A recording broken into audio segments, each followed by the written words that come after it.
Starving ships, steel hands. When the galaxy bet on extinction, Earth answered with a wrench, a scalpel, and a hard no.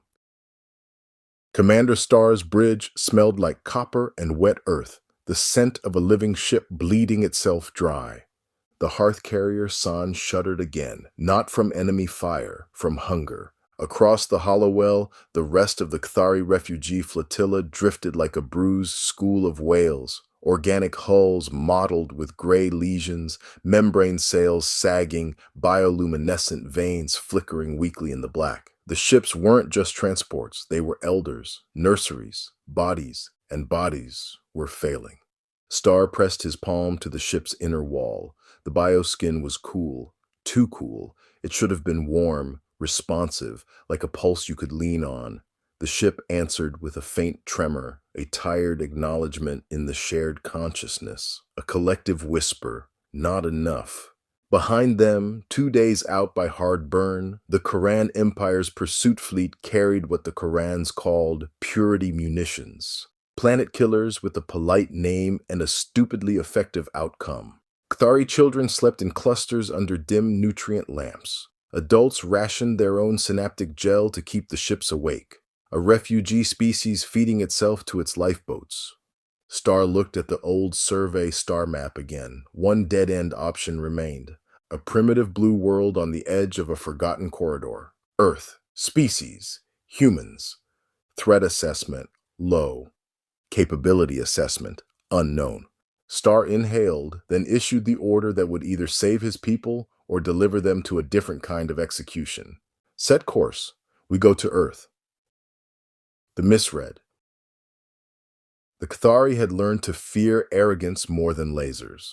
The Korans weren't mindless monsters. That would have been easier. The Koran Empire was brilliant, organized, and obsessively clean. Clean languages, clean borders, clean galaxies. They didn't conquer to expand, they conquered to erase. They cataloged species like bacteria and then decided which ones deserved sterilization. The Kthari were labeled non-compliant symbiotes.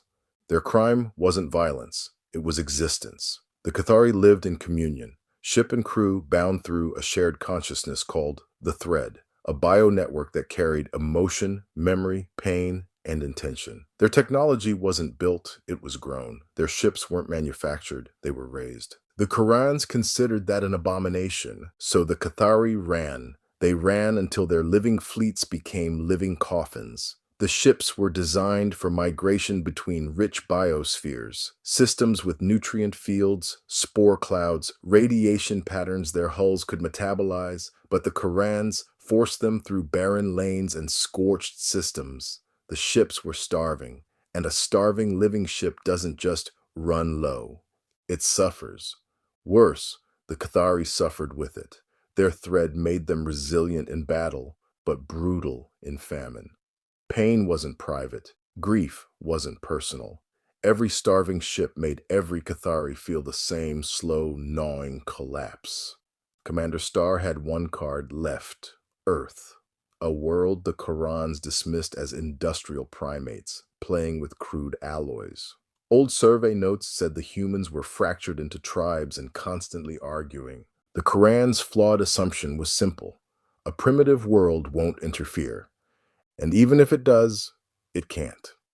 Starr almost believed it, right up until the moment Earth answered his distress ping, not with a demand, but with coordinates and a phrase the translator flagged as emotionally dense. "You are not alone. Come in fast. We have you." Starr stared at the signal.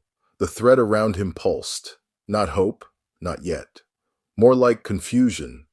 Because in the galaxy, Starr knew nobody helped you unless they wanted something back. But the humans didn't ask what the Kthari could pay. They asked how soon they could arrive. OODA loop in action. Observe. Earth's orbital defense perimeter was ugly in a very human way. Patchwork stations, bolted-on modules, industrial trusses, weapons pods that looked like they'd been designed by someone who said, "It doesn't need to be pretty, it needs to work."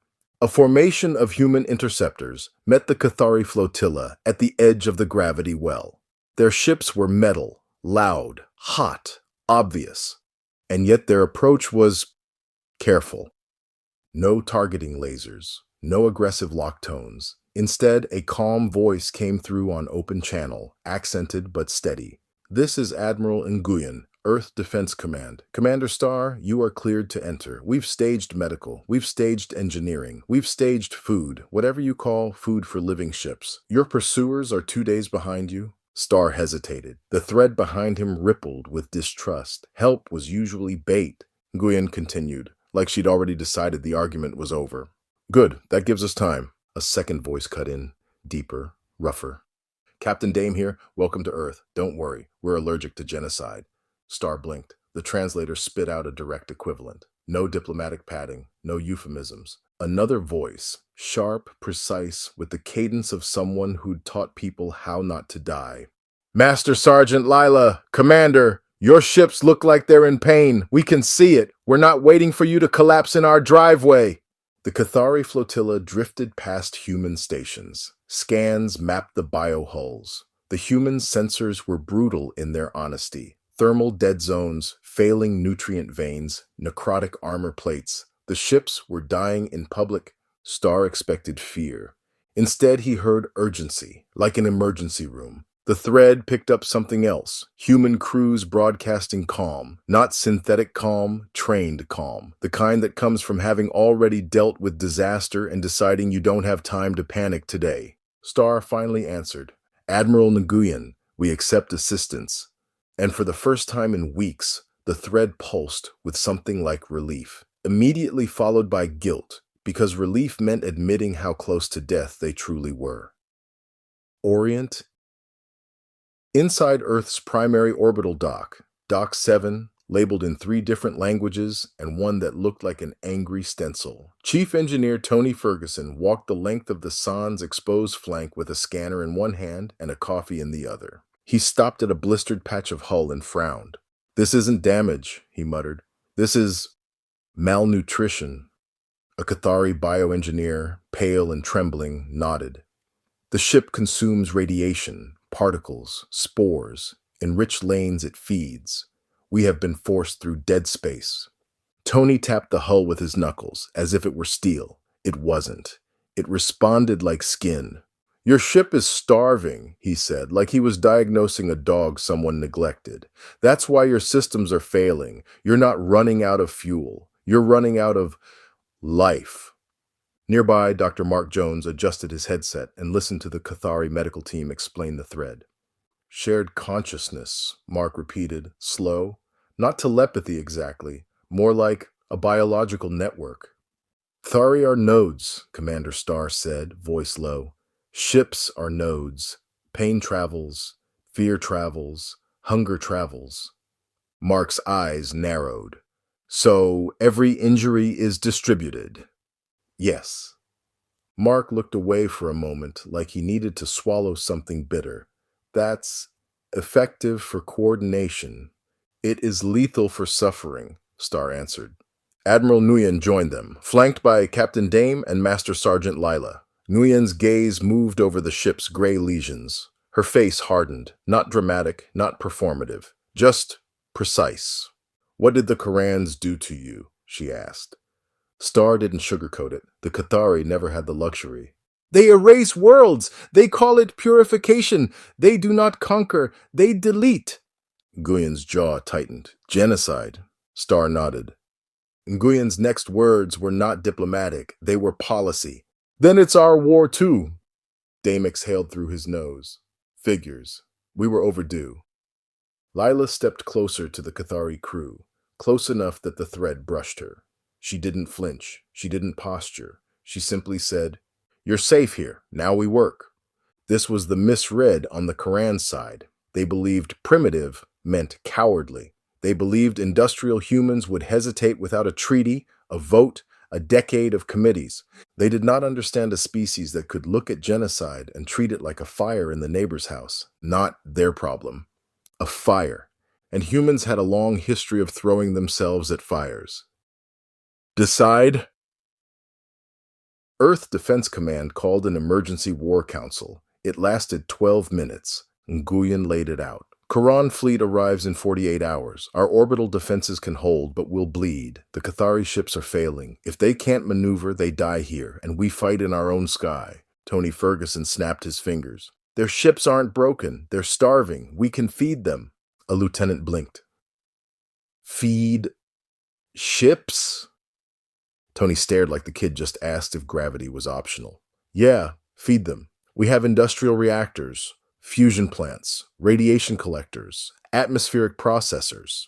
We can pipe energy and nutrient substrates into their biocores. Mark Jones added, and if we stabilize the thread, their coordination becomes an asset. Their shared consciousness is a tactical network.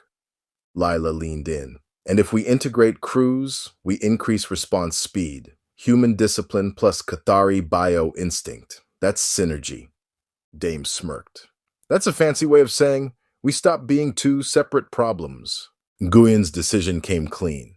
18-hour timeline. We don't just repair, we upgrade. Hybrid fleet, human weapons. Kthari biodefenses, shared comms via thread. If the Korans want a genocide party, we're crashing it. A colonel raised the obvious concern. Biomodification, integration, risks. Lila answered before Nguyen could. Risk of doing nothing is dying politely, not interested. Nguyen nodded once. Make it happen. Commander Starr watched in silence, thread humming with disbelief. Humans had met them, scanned their suffering, learned the Korans were genocidal, and chose war in less time than it takes most species to agree on a greeting ritual. Starr's inner voice whispered a caution. Humans are volatile. But the thread replied with something unexpected. They are decisive. A CT Dock 7 became a battlefield with tools.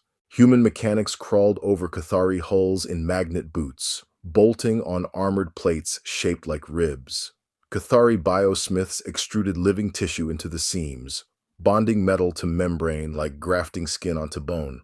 Tony Ferguson rigged reactor-fed nutrient streams, glowing conduits carrying energy, minerals, and synthesized spores into the ship's biocores. The ships responded within minutes. The gray lesions darkened, then flushed with color. Bioluminescent veins brightened. A low thrum rolled through the docks, the sound of living hulls breathing again. Commander Starr pressed his palm to the ship and felt warmth return. The thread surged, not as a scream this time, but as a collective inhale. Dr. Mark Jones worked with Kthari neurobiologists to create a bridge interface, a human-compatible node that could connect to the thread without drowning the mind in shared pain. Think of it like joining a choir, Mark told a human volunteer pilot. You don't want to hear every singer's sore throat. You want the conductor's signal. The volunteer swallowed. So, don't get emotionally hijacked. Mark nodded. Exactly. Discipline, filter, intent. Captain Dame supervised weapon integration, railguns, missile pods, directed energy arrays, all bolted onto Kthari hulls with the subtlety of a fist wearing brass knuckles. Dame patted the side of the living ship. Sorry, big fella, we're about to make you rude. The ship pulsed, amused through the thread, an unfamiliar sensation. Humor. Master Sergeant Lila ran mixed crews through rapid integration drills in a hangar bay. Listen up, she barked, pacing. Humans, you are not in charge just because you're loud. Kthari, you are not fragile just because you're tired. We move as one unit. Your advantage is speed of perception. Their advantage is biological adaptation. We combine. We win. A Kthari warrior, thin, eyes glassy from shared hunger, tilted his head. You speak to us like equals. Lila's answer was blunt. Because you are. Now breathe. Then work. In 18 hours, Earth didn't just patch the Kthari. They fed their ships. They armored their bodies. They linked their minds. And they built a hybrid fleet that looked like something the galaxy had never seen. Living vessels wearing human steel like exoskeletons, human cannons embedded in bioturrets, adaptive membranes layered under alloy plating. The thread now carried not only Kthari emotion, but human discipline encoded into the network through training and interface design. Nguyen stood on the command deck of the lead hybrid cruiser, half metal, half living cathedral. She keyed comms.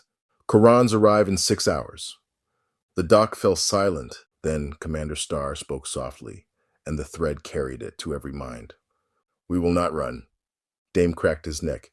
Good. I'm tired of running. Observe. The Koran fleet arrived like a blade. Sleek, sterile ships in geometric formations, planet-killer cannons mounted like religious icons. Their comms broadcast a single message repeated in 5 languages. Non-compliant symbiotes. Surrender for cleansing. Admiral Nguyen watched their approach without flinching. The thread fed her the Kthari's fear, but the human filters held. She didn't absorb it. She acknowledged it, then used it. Observe, she said, voice even. They're confident. They expect panic. They expect us to separate and negotiate. Commander Starr stared at the Koran's flawless formation. They do not improvise. Dame snorted. Of course they don't. They're fascists in space. If it wasn't tragic, it'd be boring. Lila pointed to the Koran's rear line. Their planet-killer platforms are protected by escort triangles. They assume we'll attack from the front. Tony Ferguson, who had no business being on a battle bridge but showed up anyway like a stubborn uncle at a family fight, muttered, Their weapons draw energy like a starving reactor. I can see the signatures. Mark Jones tapped his console. Thread network is stable. We can coordinate micro-decisions faster than their command hierarchy can approve lunch. Nguyen's eyes narrowed. Good. Then we don't fight their way. Orient. Commander Starr closed his eyes and let the thread settle into a focused hum. This was where the Hermetic principles became tactical, not mystical, tools to frame reality under pressure. Nguyen spoke them plainly, like doctrine. Mentalism. The battle begins in perception. We control what we think this is. Correspondence. As above, so below. Patterns repeat. Their fleet formation is a belief system. Find the belief. Break it. Polarity, fear, and courage are the same energy aimed differently. We redirect. Cause and effect. Nothing happens by accident. We create the effects we want by choosing causes. Starr felt the thread sharpen. Kthari minds aligned with human intent, like 2 hands grabbing the same rope. The Koran's broadcast again. Surrender. Nguyen smiled slightly, not warmth, not cruelty, just inevitability. They think mercy is weakness, she said. Humans misused mercy before. We learned. Mercy is restraint, applied after victory. Dame leaned forward. So we win clean, then we send the message.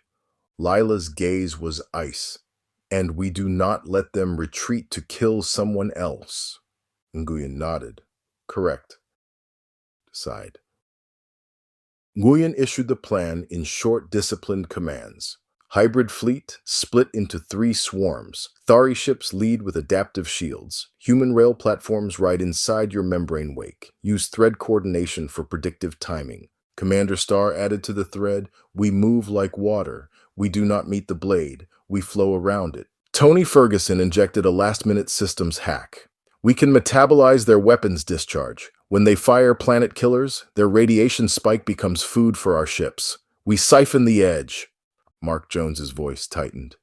Thread is ready for synchronized feints. They will see threats that aren't real. Dame grinned. Good.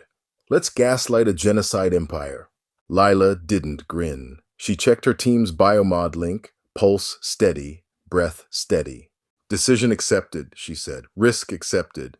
Nguyen's final command was simple. Engage. ACT. The hybrid fleet moved. Not like warships, like living things. Kthari hulls flared, adaptive membranes rippling, shields shifting in real time as the thread predicted incoming fire fractions of a second before Koran targeting completed. Human railguns fired through bioturrets that flexed and re-aimed like muscle. Missiles rode inside living sheaths until the last moment, then peeled away with clean ignition. The Korans fired their first planet-killer beam. It struck the lead hybrid ship, San, and the ship did not die. Its membrane opened like gills, drank the radiation spike, and the lesions that had nearly killed it 2 days ago hardened into new armor plates. Commander Star's voice hit the thread like thunder. They are feeding us. The hybrid fleet's coordinated response was surgical, not heroic chaos, just execution. Faint swarms drew escort triangles outward. A second wave slipped through the gap, not attacking the escorts, but the command relays, targeting nodes, comm hubs, and central control spines. The Korans tried to reform, but their hierarchy required permission to breathe. By the time orders filtered down, the battlefield was already a different shape. Then the hybrid fleet did the cruelest thing possible to a rigid enemy. They changed rhythm. They accelerated, decelerated, rotated vectors unpredictably, rhythm weaponized, though Nguyen didn't need to say the principle aloud now. The Koran's firing solutions lagged. Their perfect geometry became a liability. One Koran planet killer platform charged again, desperate. Tony Ferguson shouted, "Now! Open the siphons!" Kthari membranes flared, human magnetic collectors screamed, and the platform's own discharge was captured, refracted, and redirected, channeled through biocrystals into a focused return beam. The planet killer weapon fired, and the hybrid fleet caught it and threw it back. The beam tore through the Koran platform like judgment. It folded, broke, and went silent. On the Koran flagship, a commander screamed something Star didn't understand. Rage, disbelief, fear. The thread translated the emotion anyway. Impossible. Dame's voice cut through comms. It's not impossible. It's just not in your manual. Lila led a boarding unit into a crippled Koran cruiser, not to slaughter, but to disable and capture. Her team moved with quiet efficiency, Kthari sensory nodes mapping the interior while humans handled mechanical breaches. They took the ship without letting it self-destruct, because humans weren't here to kill for fun. They were here to stop killing. Within 40 minutes, the Koran's formation collapsed into fragments, ships spiraling, weapons offline, comms jammed, engines eaten by bioacid introduced through precise microstrikes. The battle wasn't heroic. It was humiliating. A one-sided defeat delivered by a force that refused to fight predictably. Nguyen watched the remaining Koran ships turn to flee. She did not chase blindly. She chose message. Hermetic principle integration. Nguyen keyed open broadcast to the fleeing Korans. Her words were calm enough to be terrifying. Mentalism. You believe the galaxy belongs to your idea of purity. That idea ends. Correspondence. You turned extermination into doctrine. We turned cooperation into doctrine. Your pattern loses. Polarity. You called mercy weakness. You're about to learn mercy is control. Cause and effect. Genocide causes war. You started it. We finish it. Then she delivered the message that would spread across the galaxy like a firebreak. Return to your emperor. Tell him, genocide ends here. If you touch another world, we will come for every fleet you have, every fortress you built, every system you poisoned. This isn't revenge. It's containment. She paused, just long enough for the Korans to hear the certainty. And for the record, the Alliance is coming. Commander Star felt the thread ripple, not with hunger, not with fear, but with a strange new sensation. Shared purpose without shared suffering. 6 months later. The galaxy did not transform because humans were stronger. It transformed because humans were stubborn about one thing. Some lines don't get crossed. Earth didn't annex, didn't enslave, didn't demand tribute. They offered doctrine, voluntary cooperation, shared technology, mutual defense, and an absolute refusal to tolerate species-level extermination. The Kthari became the Alliance's living network. Their thread expanded into a voluntary biocom lattice that member species could join by consent. Filters included, discipline required. Human engineers standardized hybrid interfaces. Kthari biosmiths taught grown defenses. 60 species joined, not because they were forced, but because they were tired of living under threat. The Koran emperor, cornered and furious, ordered what he called a final solution. Total genocide, accelerated. It was his last misread. The Alliance fleet arrived before the order could mature into massacre. Hybrid ships, mechanical dreadnoughts, biocarriers, and vessels built by species that used to hate each other now moved in coordinated harmony. The Korans fired planet killers. The Alliance had learned to catch those too.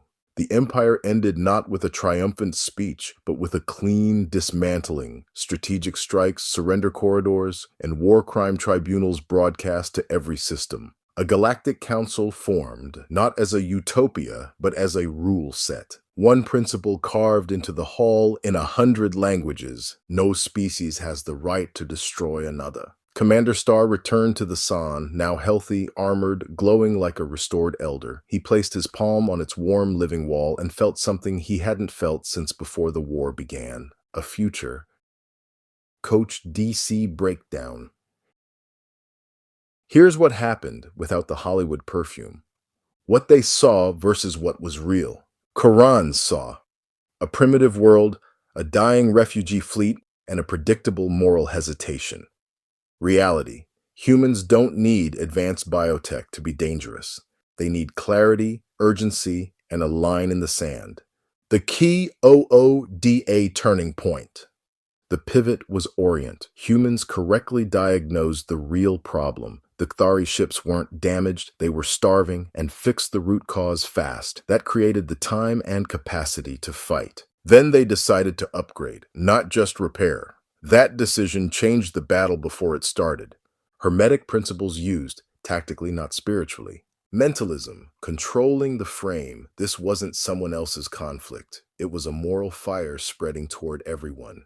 Correspondence, reading pattern and doctrine in the Quran formations. Rigid systems collapse when the environment stops being predictable. Polarity, redirecting fear into coordinated action, not denying emotion, weaponizing it with discipline. Cause and effect, making genocide expensive, so expensive it becomes strategically irrational. Takeaway you can apply today. If you want to win under pressure, diagnose the root cause. Fix the actual problem, not the symptom. Decide faster than your enemy can posture. Adapt rhythm. Predictability is a donation. Draw a clear line. Ambiguity invites predators. Bullet takeaways. Cooperation beats conquest because it scales without fear. Primitive is not the same as helpless. Shared purpose is stronger than shared pain if consent and discipline exist. Genocide isn't politics. It's a fire. Put it out.